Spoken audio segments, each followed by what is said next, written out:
There's so much going on at the moment. We're going to talk about the Morphe eye palettes. Is Morphe back? We're going to talk about the Louis Vuitton mind-bending prices that they're going to charge for their new makeup line. And I've got 2 new Prada lipsticks, which are not Louis Vuitton pricey, but pricey just the same. I bought 2. One is the banana, and the other is a nice red in Scarlatto. So I'm going to try both of those later on. And I got some free gifts. Because I bought 2 products in my local Selfridges. Prada mirror, which is in this little pocket. That is the mirror, and it's Prada embossed there. I also got, and this thing weighs more than I do, a pencil sharpener. Again, embossed with Prada. I mean, seriously? You get one of these free with every Victoria Beckham Kajal eyeliner that you buy. And then finally, I got a sample, pretty bottle, a sample of this Prada perfume, which I'm going to try a little bit of, see if that makes me feel Prada-esque. It's quite musky. There's some amber, there's some florals in there. I'm not really a perfume girly, so I'm not really the right person to say whether this is good or not. I remember I used to buy Chanel No. 5 when I was younger on Rotate. Couldn't afford it, and I've never really worn any perfume since then, so that's not going to be a thing for me. I bought the Morphe Rich Glitch palette, which is this wondrous thing. There's some mattes, there's some shimmers, and when I bought that, Sephora sent me a sample set of the Tier Mask Fit Red Cushion Foundation, but unfortunately they sent me 6 of the darkest shades for a much deeper skin than mine, so there's just no point in me even opening any of them. If anyone's in England and wants to try these, leave me a comment below and I'll post them to you. It's not worth posting to anywhere else in the world. It will cost more than the actual thing itself. I googled them, and actually they are 6 of the darkest colours. I think there's 22 altogether, and these are 6 of the darkest colours they have, which obviously is no use to me at all. Samples of the Bare Minerals Prime Time Primers. Prime your way to perfection. And these are 4 samples of different kinds of primers. One is Hydrate and Glow Primer. The other one is Redness Reducing Primer. I don't really have any redness. Original Pore Minimizing Primer, and the Daily Protecting Primer is here, which is SPF 30. I'm going to try the original Pore Minimizing Primer. Oh, it's a see-through gel. I might have actually added a little bit too much. See what happens. I'm going to underpaint before I dive into the Morphe palette. Rich Glitch, great name. I never bought into Morphe first time around. I was very much into the Charlotte Tilburys of this world, so I lived in LA at the time, and for some reason that whole Morphe era passed me by. I used some of their brushes, but I didn't actually use any of their makeup, and I certainly didn't try the James Charles and Morphe collab palette. I thought I was too sophisticated for that, which I wasn't really. My underpainting method, which I'm doing without the Mary Phillips. Her new palette came out, which I was raving about, but then I looked at it and I thought, I have all those colours myself, so as long it's about placement more than anything else. So I haven't bought it. I thought I might rush to buy it, but I haven't. Right, that's my Mocha Fenty matchsticks, which I know you've seen me use again and again. This is Westman Atelier blush in Petal. This is the highlighter from Lisa Eldridge. Tiniest bit of concealer. So a nice blend You're going to see this more or less in real time, but I'm going to cut out some of the blending. You don't need to go hell for leather and buy the Mary Phillips underpainting palette. If you've got the colours, which you will have, if you've got bronzer and blusher, a highlighter and a concealer, you don't really need it. So now the idea of underpainting is you're supposed to put foundation over the top, but what I've found is that this does have its own coverage. So do I need foundation? I don't think I do. I've added a little bit of the Rare Beauty brow gel, a little bit of the brow sheet from Charlotte Tilbury. So I'm going to start my eyeshadow. So they're calling this Rich Glitch, and the colours are mattes and shimmers, and this is Stealth Wealth, that one. This is High Brown. This is Cool Millions. This is Taupe Tear. Champagne Splash is in the middle. That's going to be interesting. And Hush Money is this one on the end. Start with this darkest colour here. This is Stealth Wealth, and I'm going to put this on the outer corner. Ooh, nice and pigmented. No fallout, but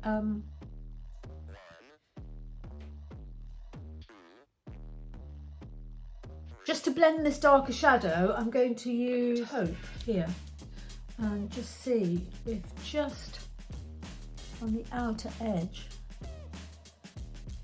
just blend this in so that it doesn't look quite so stark.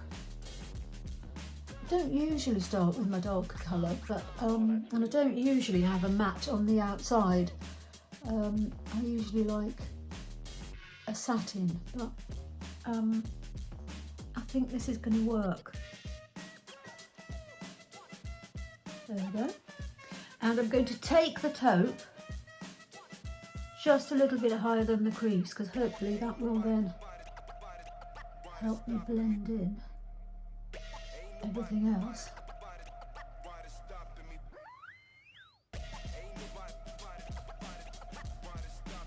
Right, now we're going to use High Brown. I don't know whether I need to wet my brush. It might be a little bit patchy. Actually, no, it's not.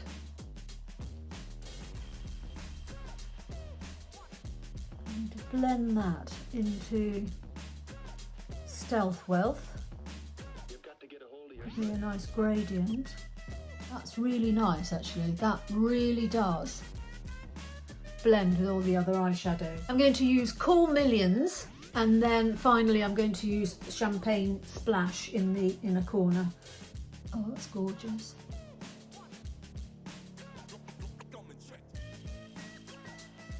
Isn't that lovely?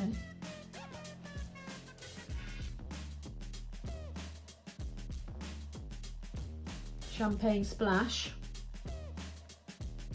in the inner corner.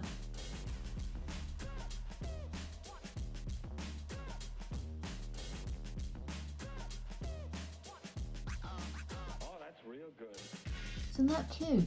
Let's do some blending out here, because I don't need quite so much of the darker shade, so I'm just going to blend that even further, just get rid of the lines. So you'd see how much better that is to that. I'm actually tempted to just put a little bit more of the deep brown in here.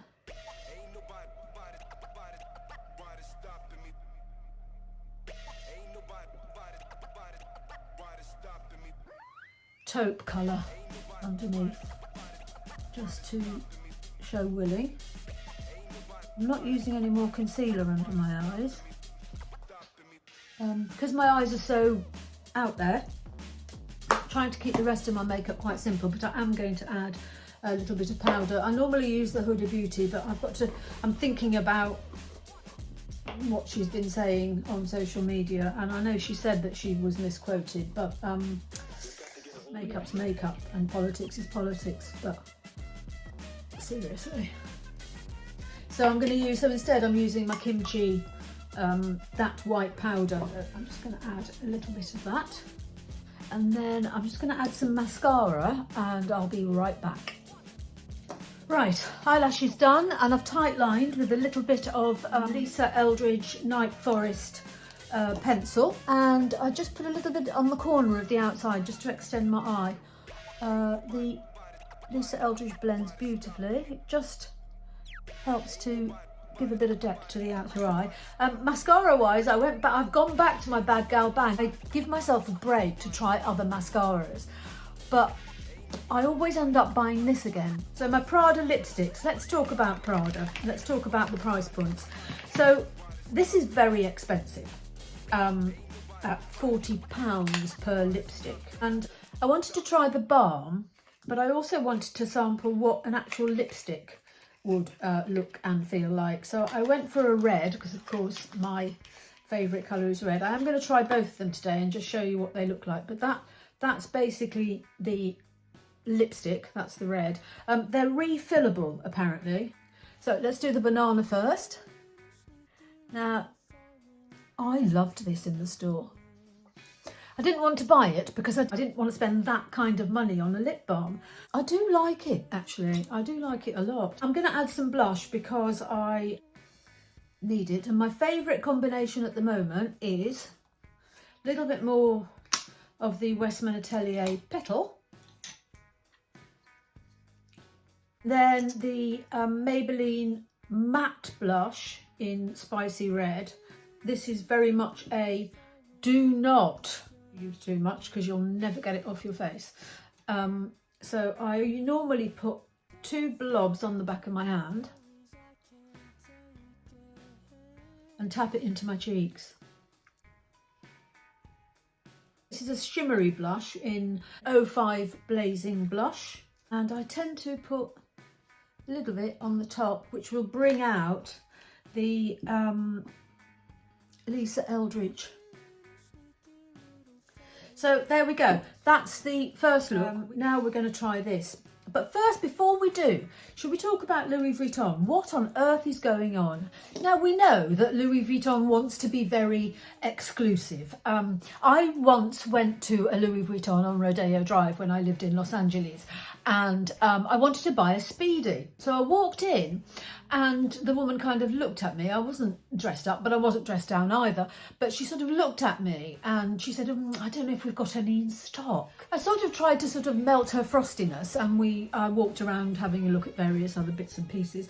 And she happened to say, we have to be very careful who we sell our bags to, because one wrong picture, one wrong photo on a minor D-list celebrity, and there's a whole line that's been ruined. And I said, yeah, I can see that might be an issue. And she said, you know, like for instance, the last handbag that I sold was to the wife of an executive producer for American Idol. Now at the time, American Idol was like huge. So I looked at her and I said, yeah, my husband is his boss. And that Speedy came out of the back quicker than you can say Speedy. I swear to God, I don't know whether she went in the back and Googled my name and Googled my husband's name to prove that I was, in fact, married to the man who ran the company that made American Idol. She put my name on a list, so I was like an accepted customer. I'll never forget it. It was about 10 years ago and I'm now divorced. Yeah, honestly, I just don't know. But that shows to me how, you know, Louis Vuitton from years and years and years ago really wanted to be exclusive and stay exclusive. And now I think this whole £200 lipstick and eyeshadow palette situation is probably the same thing, but have they shot themselves in the foot? I googled it actually. The packaging's been designed by a furniture designer, Konstantin Gurkic, and obviously Pat McGrath has designed the whole line, but it says here $160 for a single lipstick or lip balm and $250 for a slimline eyeshadow palette. This is the Business of Fashion website. Louis Vuitton has priced its cosmetics in an entirely new galaxy of inaccessibility. So, you know, what do we do? Do we buy it? I mean, I'm dying to try it, but I will try it in store. I'm not going to buy it. The curiosity of the whole thing is, what the hell makes this much money? And is it just because you want to keep the poor people out, a bit like they did with selling me a Speedy? I mean, we weren't wealthy anyway, but it was just a status thing, and I think this is about status.